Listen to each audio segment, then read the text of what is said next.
जानने की हम कोशिश करें, कुछ बुनियादी सवाल लेते हैं, उसके जवाब दीजिएगा। एक सेकेंड, क्या आप चाहते हैं कि दिल्ली में चुनाव हो? कितने लोग? तो मिली जुली राय इस मुद्दे पर दिख रही है, मिली जुली राय दिख रही है, लेकिन सवाल जवाब का सिलसिला शुरू हो उससे पहले आइए आपको दिखाते हैं आज अरविंद केजरीवाल और दूसरी तरफ डॉक्टर हर्षवर्धन ने इसी मुद्दे पर क्या कहा है। पहले दोनों की बात सुन लीजिए, फिर सवाल जवाब आगे लिए चलेंगे। सतीश उपाध्याय, कि जब दिसंबर के महीने में दिल्ली विधानसभा के नतीजे आए थे तब डॉक्टर हर्षवर्धन को सरकार बनाने का न्योता दिया गया था। डॉक्टर हर्षवर्धन ने लिखित रूप में कहा था कि उनके पास नंबर्स नहीं है, इसलिए वो सरकार नहीं बना सकते। उसके बाद जब मैंने इस्तीफा दिया फरवरी में, तब फिर से बीजेपी ने कहा था कि वो सरकार नहीं बना सकते क्योंकि उनके पास नंबर्स नहीं है। वो जो चिट्ठी उन्होंने दिसंबर के महीने में बीजेपी ने दी थी, वो चिट्ठी अभी तक बीजेपी ने वापस नहीं ली है। और उसके बाद से लेफ्टिनेंट गवर्नर साहब और बीजेपी के बीच में कोई ऑफिशियल कम्युनिकेशन नहीं है। बीजेपी ने लेफ्टिनेंट गवर्नर साहब को लिख के नहीं दिया कि उनके पास नंबर्स हैं। बीजेपी ने लेफ्टिनेंट गवर्नर साहब को सरकार बनाने के लिए दावा पेश नहीं किया। तो ऐसे में जब बीजेपी का अभी तक यही स्टैंड है कि वो दिल्ली में सरकार नहीं बना सकते, लेफ्टिनेंट गवर्नर साहब किस बिला पर ये कह रहे हैं कि बीजेपी को सरकार बनाने का न्योता दिया जाए? ये चिट्ठी वाला जो खेल है ना, केजरीवाल साहब को बड़ा मजा आता है इन बातों को करने में। केजरीवाल साहब से पूछिए ये चिट्ठी कब लिखी गई थी? जब नया नया चुनाव हुआ था, राष्ट्रपति शासन नहीं था। उसके बाद तो उन्होंने उसी कांग्रेस के साथ जिसको वो गाली देते रहे, जिस पर भ्रष्टाचार के आरोप लगाते रहे, उससे मिलकर के सरकार बना ली। और उसके बाद ग्राउंड जीरो से नई पोजीशन शुरू हो गई। हमने दिया था, हम डिनाई नहीं कर रहे, हमने चिट्ठी दी थी कि हम हॉर्स ट्रेडिंग नहीं करेंगे, हम नहीं बनाएंगे, आप कर सकते हो, आप बना लो। उसके बाद राष्ट्रपति शासन लग गया। राष्ट्रपति शासन के बाद परिस्थितियां चेंज हो गई। हर पोजीशंस को और परिस्थिति को नए प्रोस्पेक्टिव में देखा जाता है। राजनीति में परिस्थितियां और समय बदलते रहते हैं, और बदलने के बाद ये स्थिति जब बनी तो उसमें आज स्थिति वो नहीं है। तब राष्ट्रपति शासन नहीं था, और राष्ट्रपति शासन लगने के बाद लेफ्टिनेंट गवर्नर को अगर ऐसा लगता है कि चुनाव कराने की आवश्यकता नहीं है, देयर आर स्टिल ऑप्शंस, और उन ऑप्शंस को अगर वो खोजना चाहते हैं, ये उनकी कॉन्स्टिट्यूशनल ड्यूटी है, ऑब्लिगेटरी ड्यूटी है। जो ये कहा गया, एक सेकंड, सवाल ब्रेक से पहले इनसे हुआ था ना, जो कहा है मैं उसको बोल जल्दी से दे दूं। उन्होंने कहा कि परिस्थितियां बदलती रहती हैं, दिल्ली का राजनिवास गृह मंत्रालय के दबाव में काम कर रहा है, जो होम मिनिस्टर डिक्टेट कर रहे हैं वही राजनिवास लिखकर भेज रहा है। और मैं कहना चाहता हूं कि दिल्ली में बीजेपी की सरकार का कोई तरीका नहीं है बनने का। इनके पास नंबर नहीं है, ये एमएलए के नाम बताएं, कौन एमएलए को सपोर्ट कर रहे हैं, उसके बाद सरकार बनेगी, उससे पहले नहीं बनेगी। चले विजेंद्र जी, ये विधायकों के नाम बताएं। दो आरोप है, एक सेकंड, दो आरोप है विजेंद्र गुप्ता जी, बदल गई है। एक तो विजेंद्र गुप्ता जी, अरे विजेंद्र गुप्ता जी, दो आरोप है, एक तो एलजी दबाव में काम कर रही है, आप विधायकों के नाम बताइए। दूसरा भाजपा विधायकों के नाम बताएं। चुनाव होगे तो डर है कि हार जाएंगे। दो बातें आपकी स्पष्ट रूप से बता देता हूँ। ठीक है, यूपीए की सरकार थी, यही उपराज्यपाल थे, आज भी वही उपराज्यपाल हैं। ठीक है, उपराज्यपाल ने उस समय भी अपने विवेक पर काम किया, आज भी वो अपने विवेक से काम करना चाहते हैं। चुनाव से क्यों भाग रहे हैं? डर लगता है। लेकिन चुनाव से क्यों भाग रहे हैं? दूसरा हमारा साफ कहना है, चुनाव से क्यों भाग रहे हैं? दूसरा हमारा साफ कहना है, Bharatiya Janata party single largest party है। भारतीय जनता पार्टी के पास सबसे ज्यादा विधायक हैं। उपराज्यपाल अपने विवेक से जो भी फैसला लेंगे, हम उनके फैसले के सवाल का जवाब दीजिए ना। अभी आप कह रहे थे, वो कह रहे चुनाव मैं आपको स्पष्ट रूप से बता देना, आप इधर भी खड़े हैं, इधर भी खड़े हैं, आप जोड़ भी नहीं करेंगे, सरकार भी बनाएंगे, कैसे बनाएंगे? नंबर कैसे आएगा? आपके पास नंबर कहाँ है? विधायकों का समर्थन कहाँ है? नंबर कहाँ से आएगा? सवाल का जवाब देने का अगर मौका देंगे मैं 34 के साथ नंबर सरकार कहाँ से आएगा? बनेगी। देखिए, एक बात बड़ी स्पष्ट है, हाँ, जो भी परिस्थितियां इस समय हैं, हाँ, उपराज्यपाल अपनी एक ऑब्लिगेशन है, स्टैट्यूट है, और एक संवैधानिक व्यवस्था के तहत अपनी जिम्मेदारी का निर्वाह कर रहे हैं। ये राष्ट्रपति शासन संविधान से ऊपर कोई नहीं है। जवाब नहीं कोई दे रहे, संविधान में प्रावधान नहीं है। राष्ट्रपति आप विधायकों के नाम बताइए। समाप्त करना, आप विधायकों के नाम बताइए। चुनाव करवाने, जो विधायक उपराज्यपाल को करने नहीं देना, फैसला लेने दीजिए। आपको दिक्कत क्या है? मैं खत्म कर रहा हूं, मुझे नहीं बोलना जल्दी फिर। से जो विधायक भारतीय जनता पार्टी उन 6 विधायकों के नाम बताए जिनके समर्थन से सरकार बना रहे हैं, हम स्वागत करेंगे। लेकिन अगर नाम नहीं बताएंगे तो नहीं मानेंगे। ये गुंडागर्दी है, लोकतंत्र की मर्यादा के खिलाफ है। नाम बताने की स्थिति में है। देखिए, मैं फिर स्पष्ट कर रहा हूं, ये अगर कॉन्स्टिट्यूशनल अथॉरिटीज पर राष्ट्रपति, उपराज्यपाल या गवर्नर, ये सब संवैधानिक व्यवस्थाएं हैं, इन पर अगर राजनीति करने की कोशिश करेंगे तो मुझे लगता है कि आप कहीं ना कहीं लोकतंत्र की हत्या कर रहे हैं। अगर आपको जो राष्ट्रपति से मुलाकात हुई, तो ये उनसे साफ कहा गया कि अगर इनके पास नंबर है इनको बनाने दीजिए। राष्ट्रपति जी से हम लोगों ने खुद कहा कि इनसे समर्थन की चिट्ठी मांग लें, अगर इनके पास संख्या पूरी है तो सरकार बनाए। ठीक है, संख्या पूरी है तो नाम भी बताएं। एक सवाल है भारतीय जनता पार्टी देश के युवा की भी सुनिए, संस्थाओं को नष्ट कर रही है। देश का युवा कुछ बोल रहा है, आप सुनिए तो सही। सवाल ले लेते हैं, सवाल पूछिए। मेरा क्वेश्चन तीनों पार्टी से है, मेरा क्वेश्चन तीनों पार्टी से है कि अभी ये विभिन्न कारणों से सरकार बनाने से इनकार कर रहे हैं। हाँ। और अगर हम अभी चुनाव करवा लेते हैं तो दुर्भाग्यवश भगवान न करे कि ऐसे ही नतीजे आ जाए तो हम कहाँ जाएंगे? फिर कहाँ जाएंगे? ठीक है, इन साहब को माइक दीजिए, इस सवाल पूछे। इस सवाल यहाँ पे पुनीत, माइक दीजिए। थोड़ा शांति से आप लोग थोड़ा सुनिए। आप लोग जितने अभी आए थे, अब प्यार से मिले थे। हेलो, आप लोग थोड़ा सा इत्मीनान रखिए। इतने हल्ला करने से दिल्ली का समस्या का समाधान नहीं होगा। सवाल पूछे साहब। सवाल हमारा ये है कि अभी अरविंद केजरीवाल जी ने ये कहा था कि यहाँ संविधान, जनतंत्र और लोकतंत्र इस सबका भारतीय जनता पार्टी हनन कर रही है। इन्होंने जनतंत्र का अपमान किया केजरीवाल ने, क्योंकि जनता को छोड़ के भाग गए। संविधान का अपमान किया क्योंकि उन्होंने बिना मेजोरिटी होते हुए उन्होंने सरकार बनाई। तीसरा उन्होंने एक काम किया था कि अपना जनता को धोखा देकर और गलत जो कहते हैं उससे उल्टा काम करते हैं। ठीक है, हो गई आपकी राय। कुछ और लोगों के सवाल लेते हैं। आप सवाल पूछिए। मैडम, मैं ये जानना चाहता हूँ कि जब दिल्ली में आम आदमी पार्टी की सरकार थी तो उस टाइम अच्छे दिन वाकई में थे। बीजेपी ने अच्छे दिन का नारा दिया, लेकिन दिल्ली में अच्छे दिन कभी नहीं आए। दोबारा अच्छे दिन बीजेपी कब ला रहे हैं दिल्ली में? क्या बीजेपी दिल्ली में चुनाव कराने जा रही है? सवाल और ले लेते फिर जवाब। दिल्ली के अच्छे दिन आएंगे और दिल्ली में एक जब आम आदमी के 28 आए थे और बीजेपी के 32 आए थे, तो आम आदमी पार्टी जो है बीजेपी को अपने मुद्दों पर समर्थन दे सकती थी और किशन जी बन जाती। लेकिन ये आपकी एक राय है, एक विकल्प है जो आप बोल रहे हैं। मैं ये संजय जी से ये पूछती हूँ कि आपकी पार्टी को इतना ज्यादा झूठ बोलने की आदत क्यों है और बाहर करके मुकरने की आदत क्यों? इसका जवाब दीजिए इसका। देखिए, पहली चीज तो ये किस मुद्दे पे आप झूठ बोलने की बात कह रही हैं? आप इसको बताइए। बच्चों की कसम खाने का बात आप बार करते हो। भारतीय जनता पार्टी ने 1 लाख बार कसम खाई है, कसम राम की खाते हैं, मंदिर वहीं बनाएंगे। और आज आप देखिए कहाँ है मंदिर, कहाँ है राम, कहाँ पहुंचा दिया राम के नाम पे राजनीति करके इस देश को। कसम इस देश में अरुण जेटली ने खाई कि अगर 6 सीट से ज्यादा आ जाएगी मैं राजनीति से इस्तीफा दे दूंगा। अरुण जेटली इस्तीफा दिए। आप ऐसे बातों को उठाएंगे।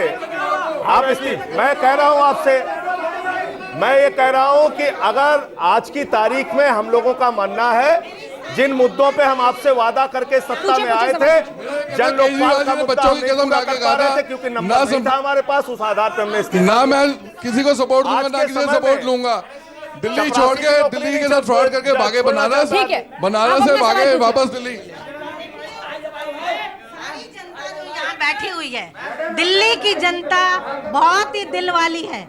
आप तीनों जो हैं नेताएं यहाँ पर बैठे हैं, खड़े हैं, यहाँ देखिए कि हमारी समस्या दिल्ली की जनता की क्या है। झाड़ू वालों को उन्होंने वोट दिया, उन्होंने कोई भेदभाव नहीं किया, लेकिन झाड़ू वालों ने क्या किया? धागा बांधा ही नहीं और सारा खुला छोड़ के कांग्रेस की हालत आप जानते ही हो, वो तो वैसे ही पीछे है। अब जब भारतीय जनता पार्टी जानती है कि वो हमारे देश को आगे ले जा सकती है तो क्यों नहीं लेती?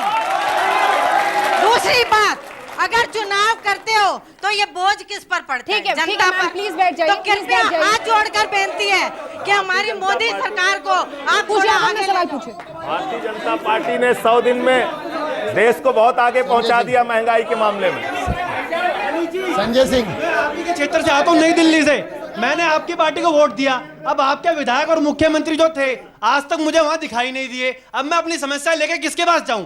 आप वहाँ से भागे क्यों? पार्टी के विधायक सब गायब हैं। मैं यूथ हूँ, मैंने आपको वोट दिया। आपने कहा यूथ ने भाई आपको सपोर्ट साहब, किया। जोर बाग में कार्यालय है अरविंद केजरीवाल आज भी, आज की मैं बात कर रहा हूँ, आज भी अपने क्षेत्र में गए थे। एक बात कहनी है, अब एक बार जवाब सुन लेते हैं, बहुत सारे सवाल आ गए हैं, कुछ जवाब सुन लेते हैं। विधायक जनता के बीच में जाके काम कर रहे हैं। एक सेकंड, हमने सवाल तो बहुत आ गए, कुछ जवाब सुन रुपए मिला है, विधायक वहाँ जनता से पूछ के मेरे को एक एक करके जवाब दे। अंजना, मुझे एक बात सबसे कहनी ज्यादा है। सवाल इनके पास है। ये जो इन्होंने बात कही है अभी, एक मिनट, कि विधायक वाली जो बात कही है, मुकेश जी, हमें पता है सबसे जोर से आप ही चिल्ला सकते हैं। सरकार एक अलग से, पर प्लीज नहीं देखिए अंजना जी, प्लीज थोड़ा अंजना जी क्षमा करना, वहाँ खड़े होके मुझे मतलब पब्लिक की बात तो मैं भी करूंगा। नहीं बिल्कुल, मैं एक थोड़ा बात सा, कहनी है, हाँ। मुझे एक बात कहनी है कि जो विधायक की इन्होंने बात कही है, हाँ। बिल्कुल आम जनता का ताल्लुक जितना सरोकार ताल्लुक सरकार से है, हाँ। उससे ज्यादा सरोकार उसके क्षेत्रीय विधायक से है। जैसे ये अपने विधायक को ढूंढ रहे हैं, उत्तम नगर के विधायक पवन शर्मा ने एक महीने में 3 शराब के ठेके घुमा दिए। 3 शराब के ठेके, एक महीने में 3 शराब के ठेके, नवादा मेट्रो स्टेशन, उत्तम नगर और सज्जनराव हॉस्पिटल के साथ। ठीक है, कांग्रेस के विधायकों को भी खोज रहे हैं लोग, कांग्रेस के 8 विधायकों को भी खोज रहे हैं। बोलिए एक सेकंड। नहीं, उनका कहना है कि आप लोग सरकार क्यों नहीं बना रहे, खुल के सामने क्यों नहीं आते? एक तरफ कहते हैं जिम्मेदारी है, एक तरफ कहते हैं जिम्मेदारी है, तो नहीं बनाएंगे तो चुनाव कराइए। हमने कहा ना, उपराज्यपाल चुनाव का फैसला लीजिए। उपराज्यपाल अपनी संवैधानिक जिम्मेदारी का निर्वाह कर रहे हैं। वो इन परिस्थितियों में क्या निर्णय लेंगे वो हमारे सबके सामने आएगा, और हमसे कुछ अपेक्षा होगी तो हम उस पर विचार करेंगे कि क्या हम उनमें मदद कर सकते हैं कि नहीं कर सकते हैं। एक दो सवाल लेते हैं, उसी के साथ ब्रेक पर जाएंगे। उसी के साथ ब्रेक पर जाएंगे। जल्दी से आपसे क्वेश्चन है, आपके 100 दिन पूरे हो गए, अभी तक आपने बिजली के रेट क्यों नहीं आते करे दिल्ली में? चर्चा को आगे लिए जाते हैं। दिल्ली के दिल में क्या है ये जानने की हम कोशिश कर रहे हैं। वो साहब कुछ दिखा रहे थे पेपर, बोलिए अपनी बात क्या है। ये बताना चाहता हूँ, कहना बीजेपी और कांग्रेस के राज में हमारे बिल है, मैं जैसे क्लस्टर से हूँ, कांग्रेस के राज में 200 रुपए बिल आता था। जब आम आदमी पार्टी में 100 रुपए बिल आने लगा, अब जब बीजेपी आ गई तो 1100 का बिल जमा कर रहा हूँ। कहाँ की जरूरत है, कहाँ जाएंगे? अब दूसरी बात और है कि आज की डेट में झुग्गी झोपड़ी और बीपीएल के दायरे में आ रहे हैं। जब हम 2-4 का बिल भरेंगे, ऐसे बिल भरेंगे तो हम बीपीएल के दायरे में है कहाँ? ठीक है, चूंकि क्या करें, क्या खाएं, क्या चाहिए, बताइए मेरे को। अभी के अभी देवली जाइए, वहाँ देखेंगे कि आपका बोर्ड लगा हुआ है। आप वहाँ जाइए देवली पे, वहाँ पे बोर्ड लगा हुआ है आपका कि हम जो है लोगों को इकट्ठा कर रहे हैं कि पानी लाओ पानी लाओ। अभी भी बताइए, आप बोल रहे हैं कि नहर से पानी मंगाएंगे। 10 साल 15 साल से आपको नहर नहीं दिखी थी, अब जो आप नहर लाके दिखा रहे हैं हमको कि नहर से पानी लाएंगे। जवाब दीजिए, ये किस हिस्से की बता रहे हैं? देवली एक मिनट, मेरे को हाँ चलो यार, मैं देवली मेरा है, पूरी दिल्ली मेरी है। अच्छा, आपके मुंह में घी शक्कर पूरी दिल्ली हो जाए। मैं एक बात कहना है मुझे, मैं एक बात पहले तो बिजली की बात का जवाब दे दूं। उन्होंने जो फरमाया है, आपको बात पसंद आ गई? नहीं, चलो आप यूं मान लो। मैं एक बात स्पष्ट कर दूं, एक सेकंड में। बिजली के बिल 30% सस्ती करने का वादा भाजपा ने किया था। 30% का मतलब होता है इसका बिल 1000 रुपए आ रहा है, उसका 700 रुपए आना चाहिए। और 50% बिजली सस्ती करने का वादा इन्होंने किया था। ना इन्होंने 50% सस्ती की, ना 30% उन्होंने की। केवल सब्सिडी